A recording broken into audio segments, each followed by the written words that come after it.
c'est un petit peu chaud. Bonjour et bienvenue dans cette nouvelle vidéo de Outdoor Hysteria. Je sais pas si t'avais vu ma dernière vidéo, sinon je te la remets là en haut. Mais effectivement, Trail Hysteria devient Outdoor Hysteria pour se tourner un peu plus vers de l'outdoor. Mais une fois n'est pas coutume, je vais te faire un test matériel plus axé vers le trail. Donc comme je te l'avais dit, je vais continuer à faire du test matériel trail running et c'est ce qu'on va faire ici dans cette vidéo. Donc tu l'as vu sur le petit encart sur YouTube, on va faire le test des Altra Mont Blanc BOA, donc avec le lassage BOA. Je les ai laissés dans l'état tel qu'elles sont, avec la terre, la boue et tout ça, pour que tu vois que je l'ai vraiment bien testé. J'ai couru plus ou moins 300-400 km avec à l'heure actuelle. Ce n'est pas ma première paire de Altra. J'avais déjà une paire de Lone Peak, c'est la Lone Peak 6 ici, que j'avais vraiment bien aimée. Je ne vous avais pas fait de test de cette chaussure car j'avais été un petit peu dégoûté. Je me suis cassé le gros orteil à gauche avec cette chaussure. De 1 parce que c'est une chaussure très minimaliste, donc le pare-pierre est vraiment anecdotique. Voilà. Mais très bonne chaussure que j'adore vraiment, très confort, que je mets encore assez souvent. Mais revenons à nos moutons et à cette Altra Mont Blanc BOA. Alors, on va passer par les petites données, spécificités techniques, un petit peu chiantes, mais très très rapidement. Donc le poids, 317 grammes en 44, c'est pas les plus légères, mais c'est pas les plus lourdes. Et franchement, au pied, pas de problème. J'ai pas ressenti de lourdeur. C'est une chaussure très aérienne qui se fait très très vite oublier. Drop 0 mm, donc c'est vraiment, on reste dans ce que Altra fait. Le mieux, c'est du 0 mm. Je te dis le mieux parce que dernièrement, ils ont sorti une chaussure de route en 4 mm. Voilà, ça a un peu étonné tout le monde parce que Altra était égal à 0 mm et là, il commence du 4. Mais ici, on reste sur du 0 mm avec un stack, donc une hauteur de semelle de 30 mm, ce qui est plus épais que ce qu'ils ont l'habitude de faire. Par exemple, sur la Lone Peak, ça se voit directement, beaucoup plus épais que sur une Lone Peak. Passons sur ce qui fait vraiment la spécificité de ce modèle, c'est le lassage BOA. Donc le BOA, c'est ces petites manivelles ici. Quand on appuie, hop, vous entendez le petit cliquet, c'est pour serrer, pour desserrer, hop, on tire et on a l'occasion de desserrer ces lacets. Alors, ils sont en deux parties ici. Vous en avez un sur l'avant-pied et vous en avez un sur vraiment le coup de pied, sur le dessus, près de la cheville. Et ça, c'est un réel bénéfice par rapport à la Mont Blanc avec lacet. J'ai eu l'occasion de la tester lors d'un test Choose Altra chez Run Attitude à Jean-Blou. J'ai été très sceptique de cette chaussure avec le lassage. De 1 parce que les lacets sont des lacets ronds. C'était impossible de garder un serrage constant sur cette chaussure. Je sais pas pourquoi ils ont pas mis un lassage plat. Et puis le lassage, moi j'ai l'habitude de faire le lassage marathon avec les petites boucles pour vraiment avoir un lassage très haut sur la cheville. Ils étaient tellement courts ces lacets que c'était impossible d'utiliser le trou supérieur. Mais même juste le bypasser et aller au-dessus, c'était impossible. Et puis deuxièmement, comme on n'arrivait pas à lasser vraiment près de la cheville, comme généralement sur les Altra, on n'a aucun maintien talon. En fait, mon pied avait tendance à rapidement sortir de la chaussure, ce qui était infernal. Ici, avec ce lassage BOA qui est vraiment extraordinaire, plus de problème. J'ai un maintien extraordinaire, vraiment exceptionnel. Le fait que les petites cordelettes en nylon se limitent vraiment au serrage et donc sur le côté de la chaussure, voilà, et que c'est une languette vraiment en mèche qui revient par-dessus, donc très large.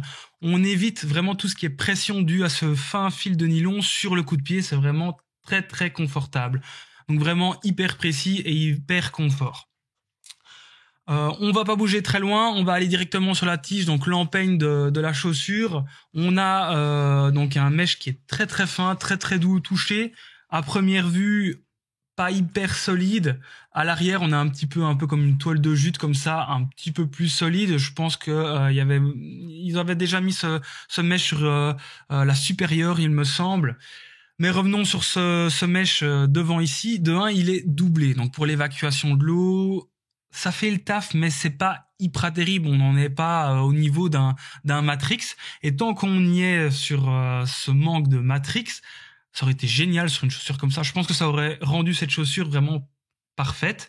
Ce mesh n'est pas hyper solide. Alors moi, j'ai déjà dû le réparer avec de la Sim Grip, donc la colle à tissu toile de tente. Ça fait le taf, il y a aucun souci. Mais donc j'étais sur le trail des vues d'Inanthèse avec mon pote Simon. Et effectivement, il y avait beaucoup de ronces et il n'a suffi que d'une ronce pour découper, entailler la première couche et donc extérieure du mesh. Voilà. Donc petit bémol, pas hyper solide, hyper aéré, peut-être pas hyper évacuant de l'eau. Comme à son habitude, pas de coq-talon sur cette Altra. Donc on a vraiment un maintien hyper subjectif, voire totalement absent. On a des légers coussinets ici, mais franchement, ils sont vraiment là pour être là. On n'a pas ce maintien qu'on pourrait avoir, par exemple, sur une Salomon Genesis. Mais généralement, les gens qui prennent du Altra, ils le savent qu'ils ne veulent pas un maintien et une rigidité astronomique. Si on prend de nouveau la Lone Peak, le truc, c'est un jouet, quoi. Regardez, c'est hyper facile à tordre. Il n'y a aucun maintien. Les gens qui courent en Altra, ils cherchent justement ça, cette foulée vraiment hyper naturelle et un maintien ridicule. Bah, idem pour le pare-pierre. Le pare-pierre, il est absent. Il est à la limite marqué par quelques thermocollages sur le devant. Mais c'est pas ça qui va t'aider au cas où ton orteil rencontre une pierre. Pour ce qui est de la languette, alors là, j'ai adoré ça. Donc, comme je vous avais dit, le lassage BOA, donc c'est les petites languettes ici qui reviennent par-dessus. Et en fait, le mesh vient se coulisser en dessous du lassage. Donc, c'est vraiment tout d'un seul tenant. C'est pas une languette, en fait. C'est vraiment le mesh qui vient glisser en dessous du lassage. Et il est retenu par une petite languette élastique à l'intérieur. Mais franchement, ça fait vraiment le taf. C'est hyper confortable comparativement à la version lacet, où là, la languette, elle est vraiment un petit peu plus molletonnée parce que justement, il y a ce lassage qui vient compresser le coup de pied. Ici, pas besoin de limiter cette pression sur le coup du pied. Donc, il n'y a pas de rembourrage tout mou. Voilà. Alors, autre spécificité d'Altra, ça en fait déjà 3, avec le manque de maintien et le poids léger drop 0, c'est la two box. Très très large two box, c'est vraiment génial. Pourquoi ? Parce que ça permet au pied de vraiment bien s'étaler dans la chaussure, ce qui accrue la stabilité de la chaussure et aussi permet donc avoir un meilleur support du pied. Donc, dans ces chaussures-là, comme vous êtes sur un drop 0, donc vous êtes plus médio avant-pied et que le pied peut vraiment s'écarter, il n'y a pas besoin de semelle podologique si vous êtes pronateur. Vous avez une correction automatique de cette pronation. Ça, c'est vraiment une grosse spécificité Altra. On l'a gardé sur ce modèle BOA Mont Blanc. La semelle interne, elle est amovible. Alors, je vais t'avouer que il l'aurait mis fixe, ça m'aurait pas trop posé de soucis parce que comme je te l'ai dit juste avant, mettre une semelle podologique n'a aucun intérêt et de deux, la semelle podo, elle suit la spécificité de la chaussure avec une two-box très très large. Donc ta semelle podo d'origine qui va garder la forme d'une chaussure normale, bah, tu vas avoir du jeu parce qu'il te manquera de la matière à gauche et à droite. Juste par rapport à une semelle interne d'une Lone Peak, c'est que celle-ci est a un peu plus une forme de baquet ici à l'arrière pour avoir un léger meilleur maintien du pied. Je pense pas que moi personnellement c'est ça qui a fait en sorte que le pied tienne mieux dans la chaussure, mais voilà, ça a son petit effet comparativement à celle de la Lone Peak. L'amorti, et c'est ça qui change par rapport principalement à une Lone Peak, c'est l'amorti. Donc je t'ai dit, le stack est vraiment beaucoup plus important. Donc on est sur 30 mm, donc c'est assez épais. C'est pas dans la moyenne haute de ce qui se fait généralement, mais c'est beaucoup plus épais que ce que fait Altra généralement. On connaît le Altra Ego qu'on retrouve de nouveau sur cette Lone Peak. Ici, on est sur de l'Altra Ego Max. Donc beaucoup plus moelleux. Effectivement, quand on passe de l'une à l'autre, ici, c'est vraiment un petit nuage. C'est mou, c'est confort, c'est vraiment génial. Mais alors en plus, on a un retour d'énergie. Cette semelle médio, fonctionne un peu comme une balle magique. Donc elle va amortir le choc et elle va restituer l'énergie lors de la levée de pied. Ça, c'est vraiment vraiment chouette. C'est ce qui se fait de plus en plus. Chaque marque a un peu son nom pour nommer cette mousse, mais voilà, ici c'est Ego Max avec plus d'amorti, plus de rebond. Aussi, nous avons une semelle qui est vraiment beaucoup plus curvée, donc on a vraiment un réel arrondi, un réel balancier. Ils appellent ça, alors excusez-moi, je lis mes notes, le Balanced Cushioning. Vous noterez mon anglais parfait. Donc c'est vraiment la courbure de la chaussure, ce qui permet en plus du drop 0 d'avoir un pied très à plat. Voilà. Et qui permet d'avoir une meilleure relance, d'avoir moins de temps d'attente sur le talon et donc vraiment accentuer cette pose médio avant-pied. Voilà. Donc, balanced, mais ayant moins de choc sur l'arrière-pied et plus de balancier vers l'avant, donc plus dynamique. Semelle extérieure, alors une fois n'est pas coutume, ici ils ont fait appel à Vibram. Vibram, je vous fais plus la présentation, vous connaissez, c'est vraiment ce qui se fait de mieux à l'heure actuelle dans le monde du trail.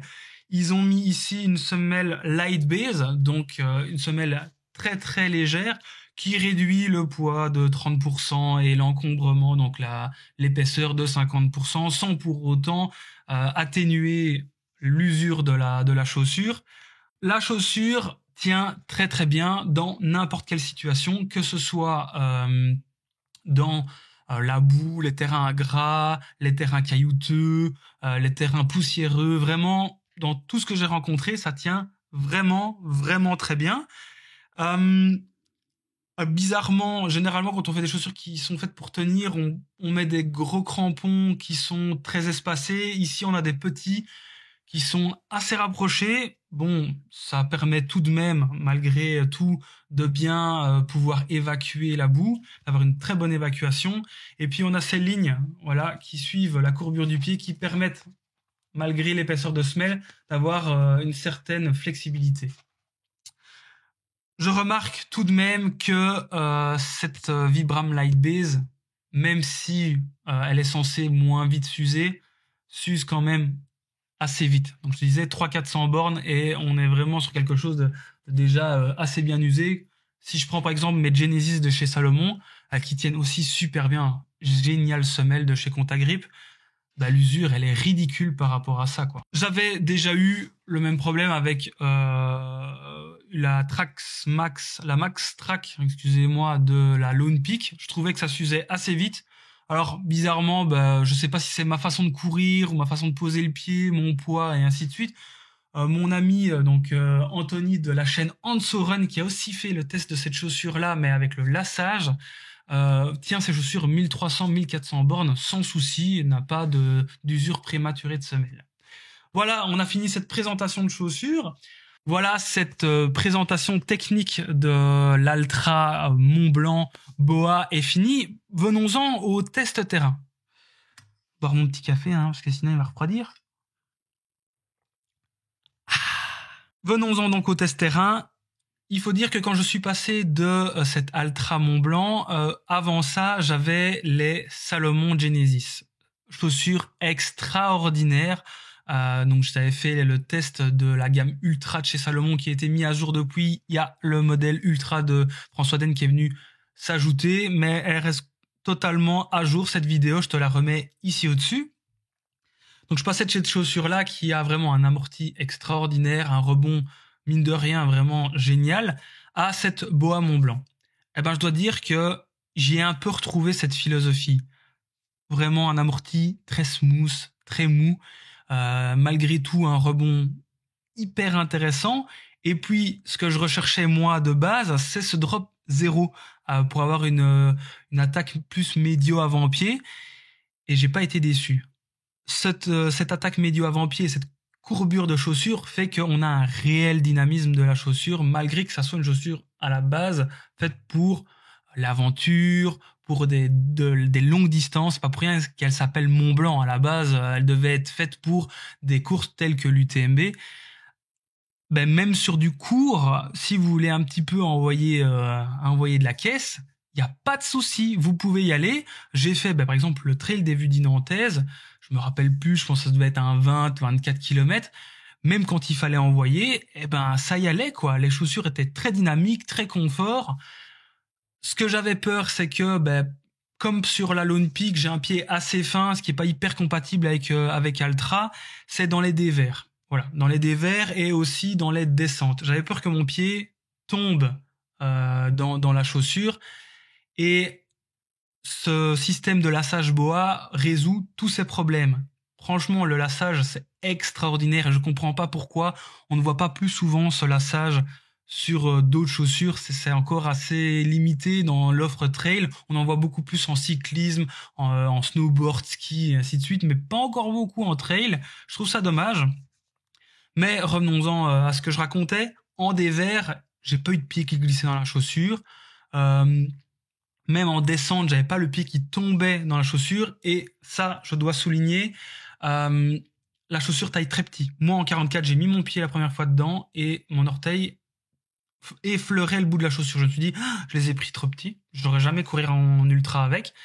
Et quand tu commences à serrer le lacet, sans pour autant étouffer ton pied, hein, donc tu le lasses, tu le mets contre et ainsi de suite, et là le pied recule et mon pied ne touche vraiment plus le bout de la chaussure. Et en descente, je n'ai jamais souffert de venir poker contre l'avant de la chaussure.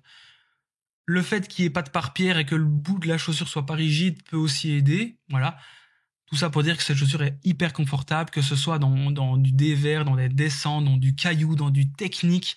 Le fait qu'elle soit très large et qu'on ait le pied qui s'évase dans la chaussure fait qu'on a vraiment une stabilité à toute épreuve qui évite de devoir mettre de la matière. Comme par exemple, je reprends la Salomon Genesis avec ses petits patchs là sur les côtés des chaussures, chaussure qui est extraordinairement stable.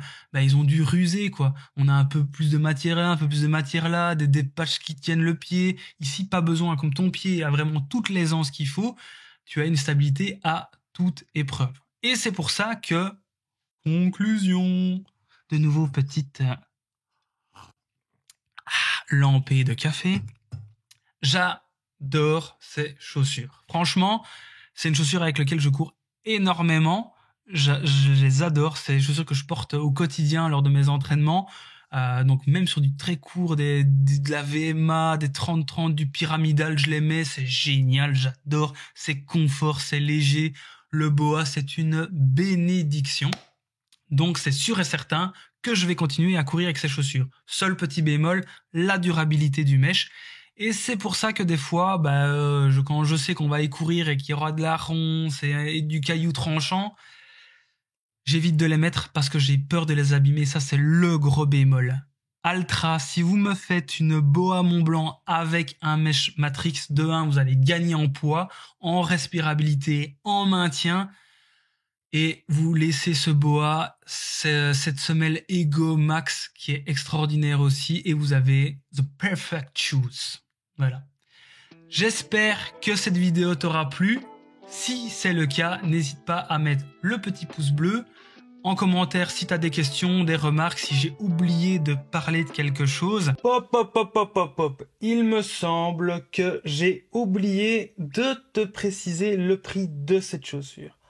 Elle est à 230 €. Effectivement, c'est un budget qui peut piquer, mais quand je vois le prix des dernières Salomon Ultra ou des dernières endorphines de chez Saucony avec la plaque carbone, ou encore les dernières The North Face, je me rends compte que c'est complètement dans l'air du temps d'avoir des prix de chaussures aussi élevés, et donc ça me choque peut-être un peu moins qu'il y a 1 an, voire 1 an et demi.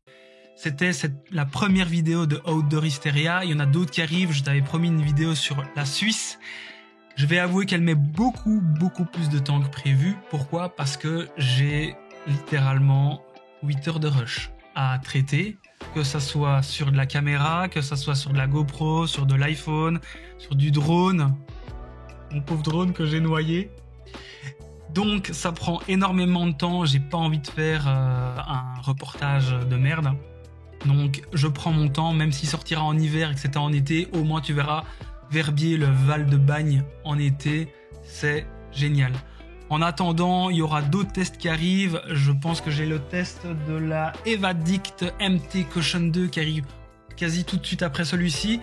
Et aussi des casques à induction osseuse de chez Crosscall, de X-Vibes, que je mets de plus en plus souvent pour courir. Mais ça, tu le verras dans de prochaines vidéos. Et je te dis à plus sur les sentiers.